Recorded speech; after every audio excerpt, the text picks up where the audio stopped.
figure fans? It's the one and only Optibotimus coming at you with another video review. And on today's episode, we're going to be taking a look at the new Hot Toys MMS 497 of the 1/6 scale Ant-Man from Ant-Man and the Wasp. For the package, absolutely beautiful. You got a really cool image of Ant-Man approaching the front of the package, and as he's doing it, he's getting larger. You can see a little bit smaller images, and then when it gets to the main image, you have his full size. You have an absolutely gorgeous foil Ant-Man and the Wasp logo right up there, and then you have a really nice holographic foil image of Ant-Man coming along with Ant-Man as it starts small and then gets bigger. You can see down here you also have this really nice glossy looking Ant-Man logo. Right, I love how that looks. And then also the Hot Toys Movie Masterpiece logos right down there, also done in that really nice holographic foil. Come around to the side and you got that image with the Ant-Man logo right down there, and then what kind of looks like maybe he's in the quantum realm or something like that. It carries over from the other side. You got that logo on there as well. Ant-Man down there, come around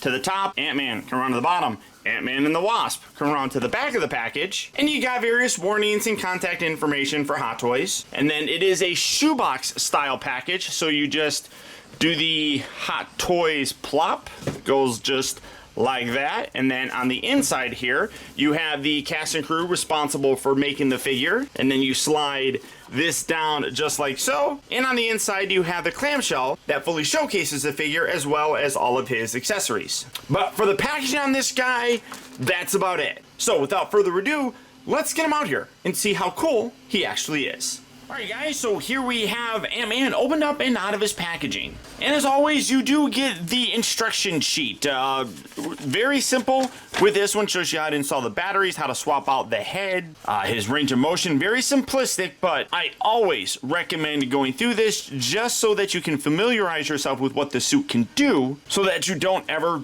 damage it. And then coming down to take a closer look at his accessories. As you can see, in addition to the two fisted hands that are currently on him, he comes with a pair of open gesturing hands that have a tremendous amount of detail on there. You can see one of the upgrades with this particular suit is that the finger button, to me, is a lot more integrated into the suit. It doesn't stick out nearly as much as previous versions. And you got a really nice silver painted hand plate right there. Great textural detail throughout the fingers where you can see some little ribbing and things like that. The palm is a fairly smooth surface. That's really nice. And then you also do get a couple other hands here. One of them, as you can see, is in the position of him about to push that button. If I get it to focus, sorry guys. There you go. You can see that it is a little bit open. You can probably fit something in there if you really wanted to down the hand, but the thumb is meant to replicate him about to push that button. And then the other hand, you can see you also have the button on there,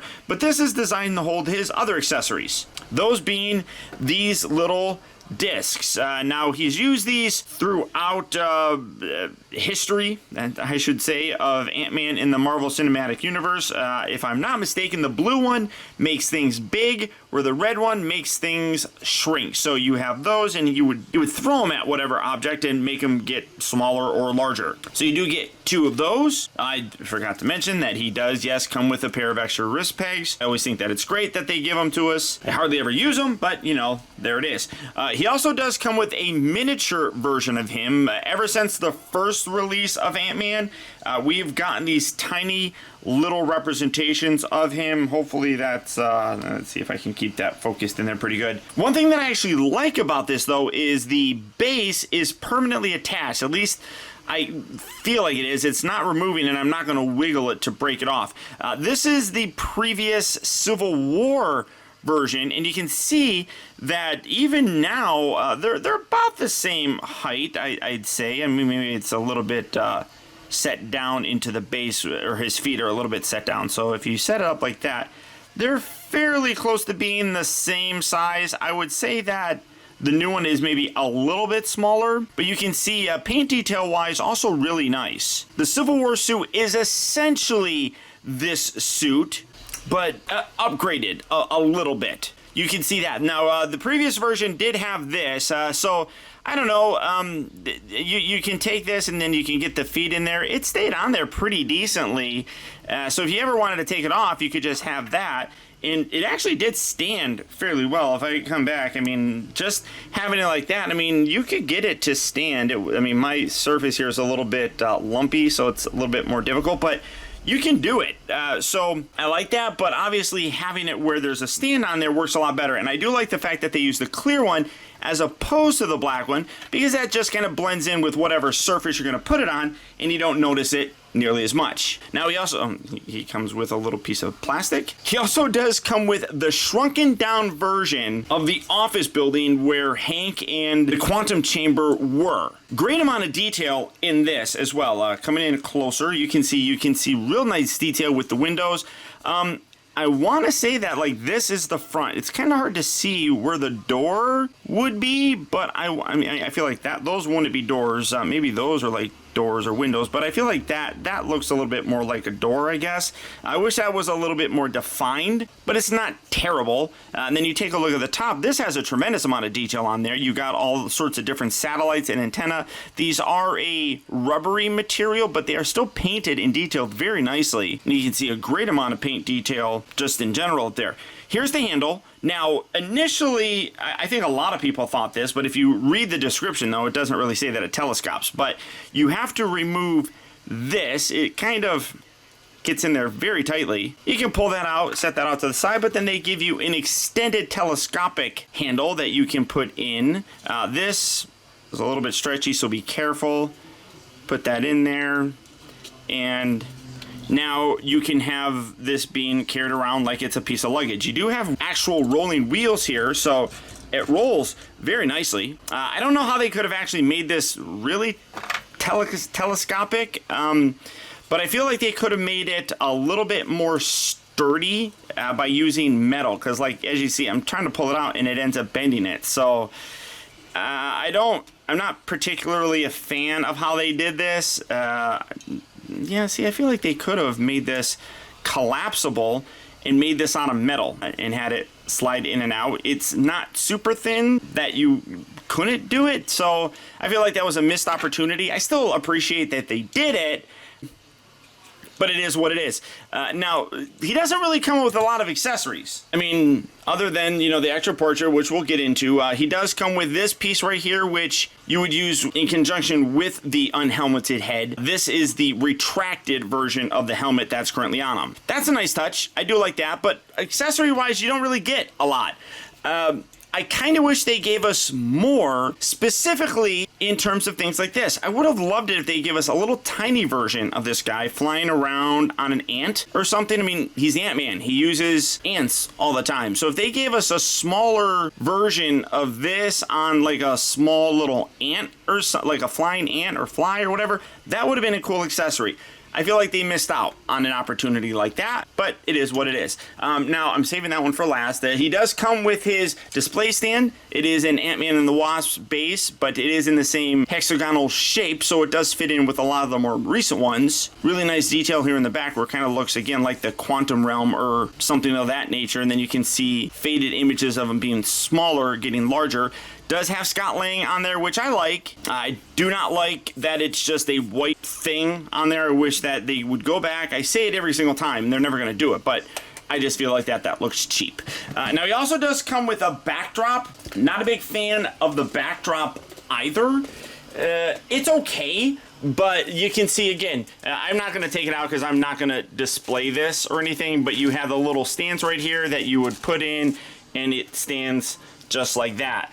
You got images of them starting small and then like getting bigger. Again, I mean, you can set this here, get that out the way.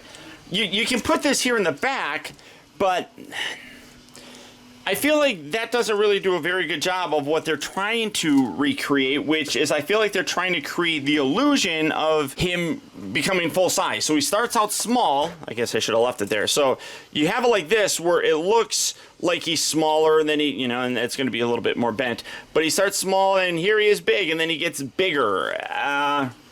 I get the idea. I don't think it's implemented all that well, but it's still appreciated that they're giving us backdrops. You got the Ant-Man and Wasp logo right there in the back. So there's that. Now, that's it for the majority of his accessories. Now, I have saved this for last, because I'm probably going to talk about this the most, this has caused a lot of debate within the hot toy community.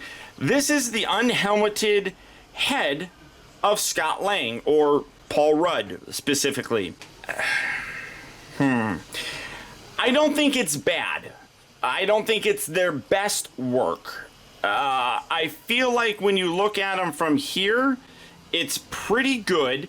When you look at images of Paul Rudd, though, that's where, like, this is a perfect, if Paul Rudd was a perfect specimen of a human being, and my girlfriend would probably say that he is, but Paul Rudd actually has several imperfections in his face, and because they don't include those on here, it takes away from the realism. Number one, his eyebrows aren't perfectly straight. They're a little bit crooked, off-put, so that's one thing. The other thing is his teeth. Now, I have heard people talk about this. When you look in real close, there's like hardly any gap between where his lips are and where his teeth are. So it looks like his teeth are jutting forward, and that's really not the way teeth look. The other thing is his teeth are actually imperfect in real life.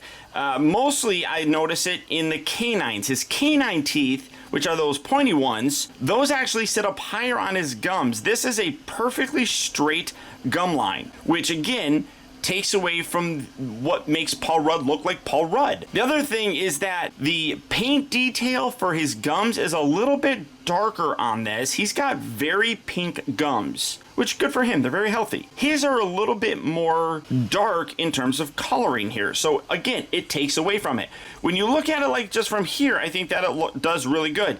Unfortunately, I no longer have any other versions of Ant-Man. All I ever kept was this, because Ant-Man, I feel iconically is going to be a tiny character. So I was happy just having this displayed, but I really wanted to get this one because I do really like the look of the suit, and we are getting a Wasp figure, so I wanted to have those two side by side in a full scale sort of thing. So this doesn't come with it, but there's that. Hair I still think looks pretty decent. Overall, when you look at them quickly, I think that you get the idea. But even when you like move it around, it's not the angle so much, because when you do get it on an angle, you just see just how little of a gap between the teeth and the lips are. So that really ruins it. Now, for this, you're just going to take this, you're going to pop this off. I find it interesting that they use a clear post here. So you're going to take this piece,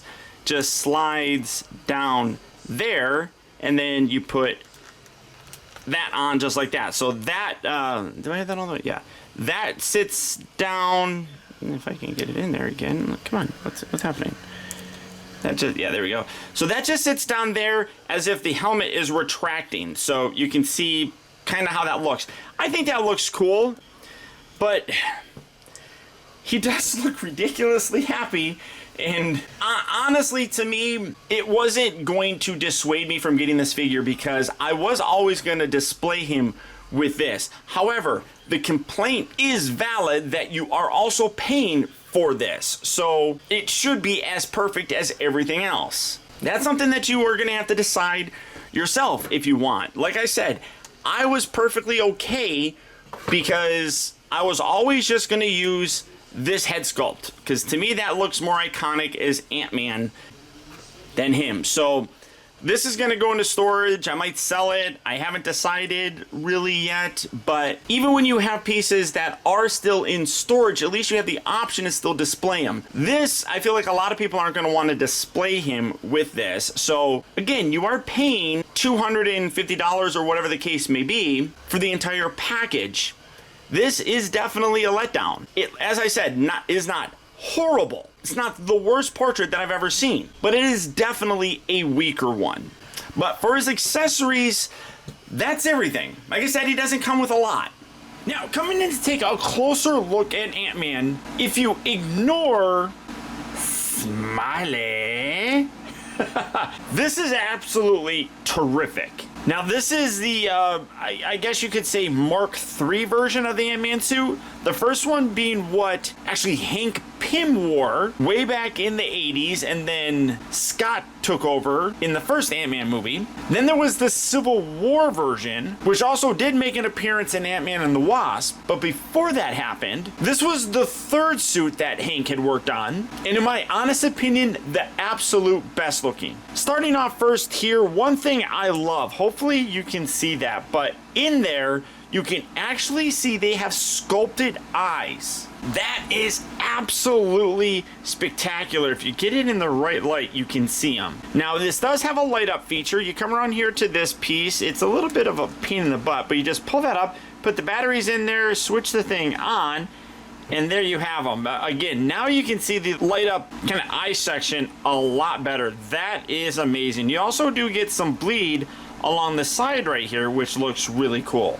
Bringing the lights all the way down so that you can see that. I mean, that really is absolutely spectacular looking. I love that. It's a definite light up effect, but it's not overpowering like, say, an Iron Man suit.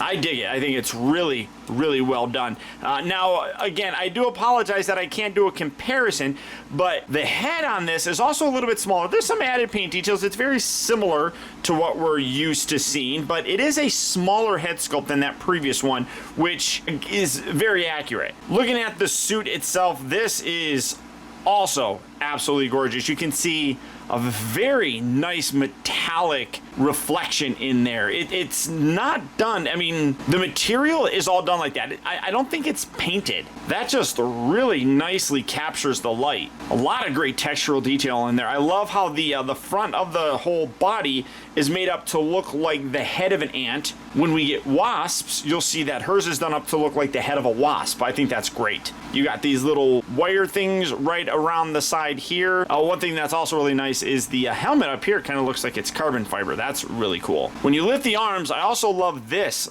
added little touch. You got some nice red piping underneath the arm. That was something I totally didn't expect, but looks fantastic. Rest of the body looks really good. You come down to the arms, it's the same basic thing. The gauntlets here are actually attached to the suit. That's a little unfortunate because you can't rotate that around, and I feel like his arm looks a little bit spindly right here. It's or maybe it's just because there's no bulk up there, but it is what it is. The elbow pads here, I would be careful. Those feel like they're fairly loose on there. It's right at that double joint, so just be careful when you're playing with it. You do have this really gorgeous section here in the back. You take a look at his belt. It is a little bit off center. There you go. You can move it around, but great detail with that. I guess, is that the regulator now? I don't even know. I don't remember exactly, but great detail there. You got a really nice reflective surface in there. You got semi-translucent red bits in the side sections here. It's hard to see though because it's kind of closed off, and the light, there's no like real